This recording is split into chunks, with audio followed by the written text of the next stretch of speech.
G'day guys, welcome back to the channel. My name's Kaitlyn and I'm an American learning to live down under here in beautiful Sydney, Australia. So as a lot of my subscribers know, I am over here on a partner visa, a prospective marriage visa. I've been dating my partner for about 2.5 years now. He is born and raised Aussie, as true blue as they come. And in 2.5 years of not only dating an Aussie guy, but also talking to his friends, having Aussie friends of my own, I can tell you that there are so many differences between Aussie men and American men and Aussie women and American women. So today I have a couple of funny points that I wanted to mention regarding the differences between Aussie guys and American guys. I have a couple funny points to share with you guys today, so let's get into it. 10 signs you are dating an Aussie. Grab a bicky, grab a cuppa, and let's jump right into the video.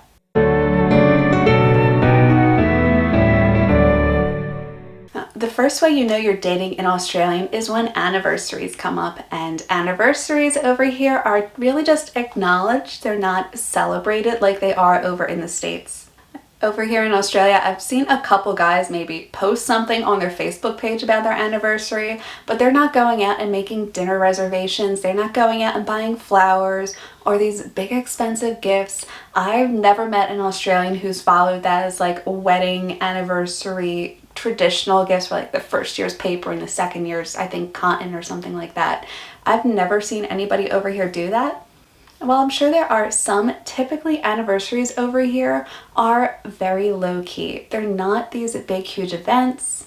Whereas over in the States, Americans, especially American men, are expected to treat anniversaries the same way they would a birthday or a big holiday celebration. You're supposed to get your partner flowers and go out to dinner and buy her a nice gift.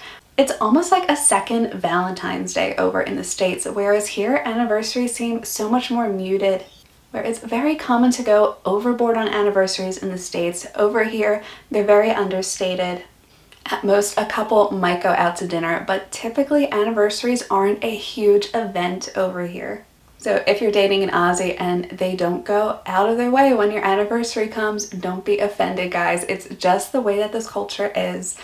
Overall, anniversaries and big, huge, cliche romantic celebrations just aren't an event where people go overboard to celebrate.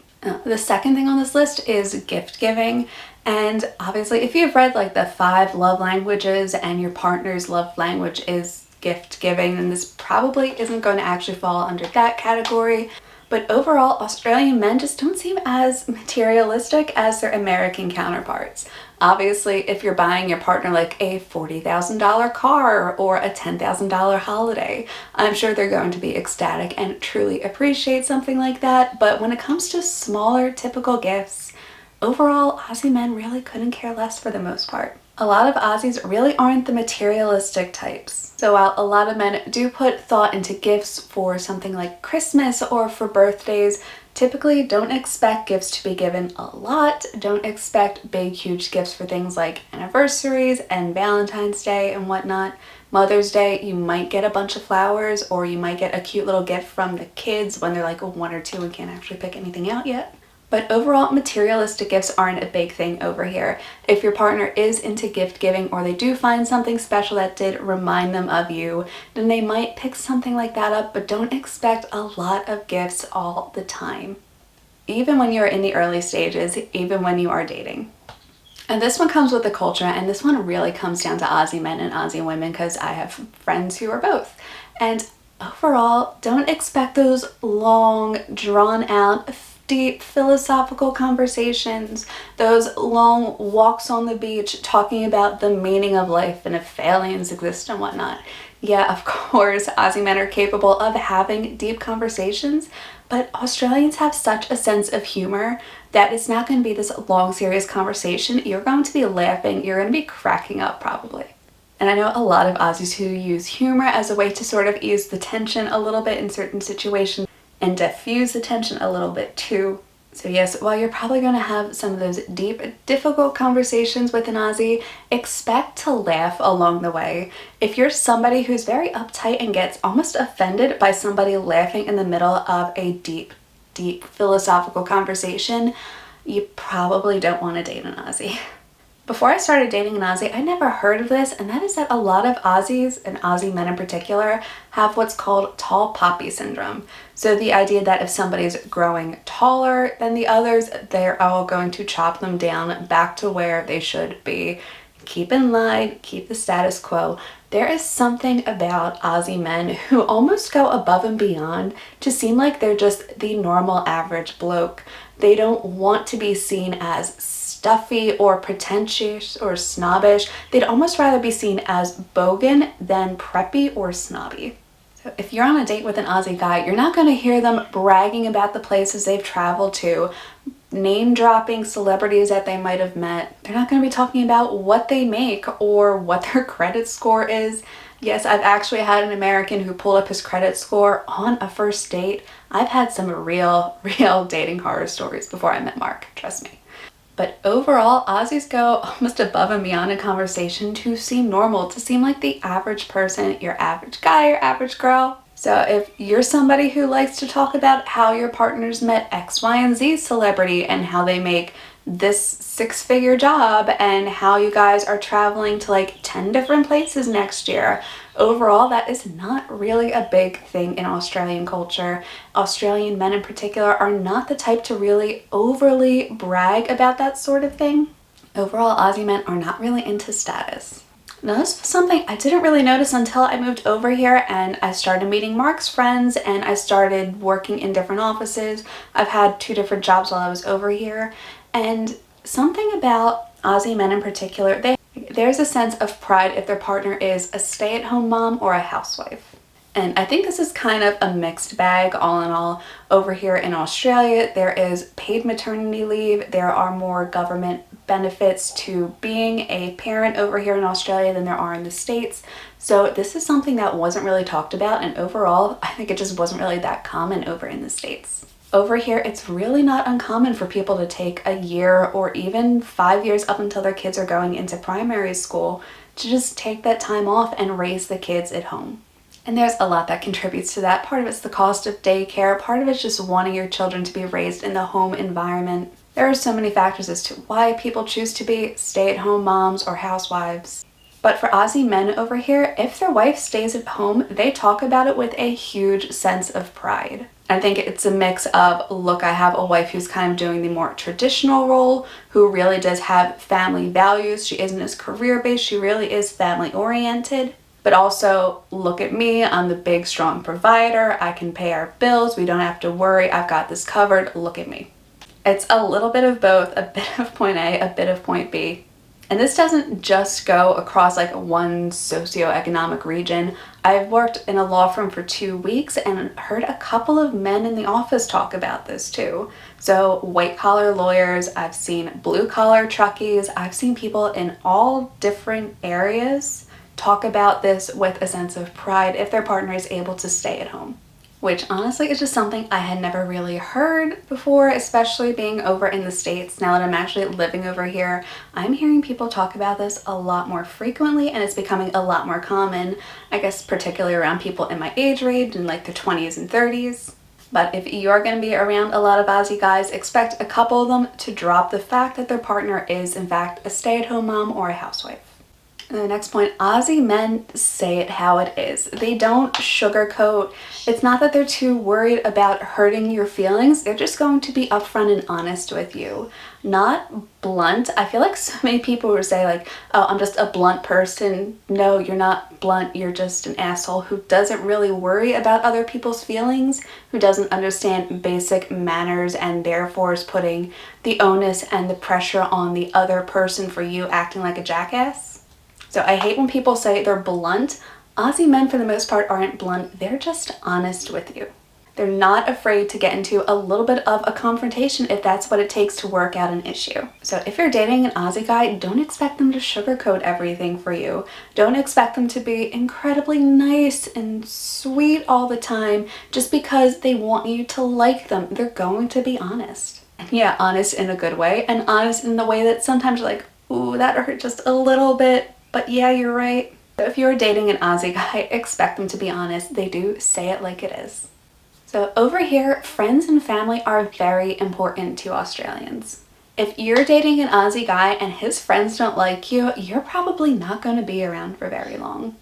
And yeah, I feel like when people are younger, like in their teenage years, it's kind of unfortunate. Some people do let those early first love relationships kind of sway their friendships and even break some of them off, which is a shame. But typically when you're dating an Aussie who's probably in his 20s or in his 30s or even older, they have an established friends group. They rely a lot on friends, rely a lot on family as well. So if you don't get along with their friends and family, you're just not going to be in their life for very long.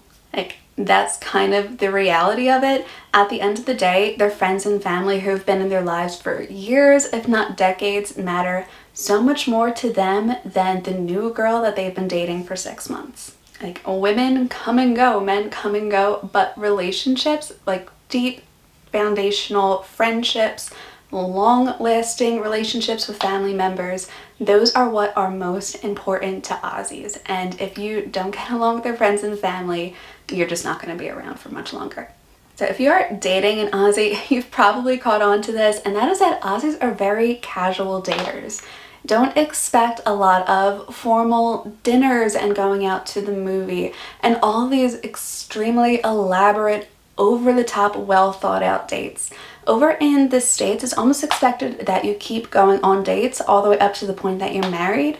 And even when you're married, until you have kids, really, you're still expected to do like date night pretty regularly. And I'm not talking about a low-key date night at home. For a lot of people, date night is actually going out to dinner somewhere, going out to a movie somewhere. Whereas over here in Australia, dating is so much more casual. Yes, somebody might ask you out on a first date to go out to dinner or go get drinks, and you might go on a couple dates here and there, but things become so much more casual that they're almost like hangouts instead of real dates. Like, Australia is a very chill, laid-back culture. So a lot of Aussie men and women don't really feel the need to define a relationship really early on. You go on 1 or 2 dates, you're seeing each other casually for a while, you're hanging out until you guys actually decide to form a relationship, an exclusive relationship. So the dating style over here in Australia is so much more casual than it is in America. The 9th way to know you are dating an Aussie guy is when you've reached Mrs. status with his friends and family. And like, I could just see my Aussie audience like smiling and nodding at this one. When you're in an actual relationship with somebody, their friends, their family will start calling you so-and-so's Mrs. I've heard people call me Mark's Mrs. all the time. And honestly, it's one of those things, it's like, it's a little endearing, it's a little bit cute, but also it was a little bit of a head scratcher at first. Because I'm like, we're not married yet. Why are you saying his Mrs.? It almost doesn't quite make sense. But when you realize that overall Aussies aren't really into labels, so they're not going to go out of the way to say, oh, it's so-and-so's girlfriend, it's so-and-so's fiance, it's their wife.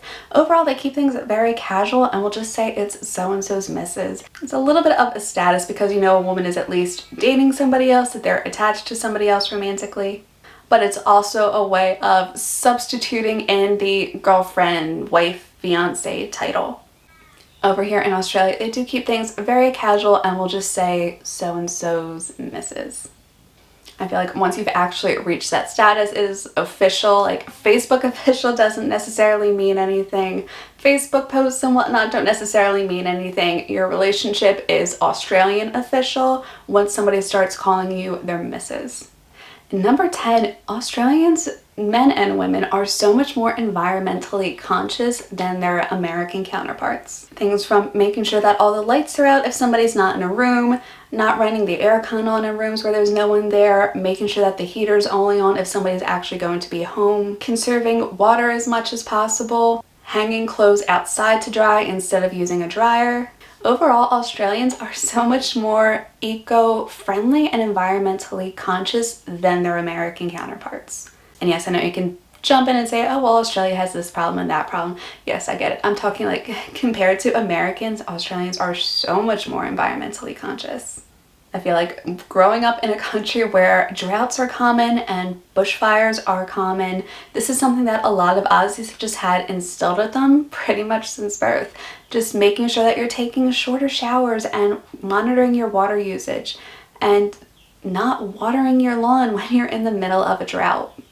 Especially living with an Aussie, you're going to start noticing these things here and there. And it's not because somebody is being cheap or frugal or they don't want to spend an extra 30 cents on their water bill. They're just more conscious about things like water usage and electricity usage than Americans are. So that's it for this video, you guys. 10 signs you are dating an Aussie man. So if you enjoyed this video, hit the like and subscribe button down below to join our little Amer-Australian family. I post on Mondays and normally Thursdays about the differences between American and Australian culture and the overall process of learning to live down under. My name's Kaitlyn, and I'll see you in my next video. Bye!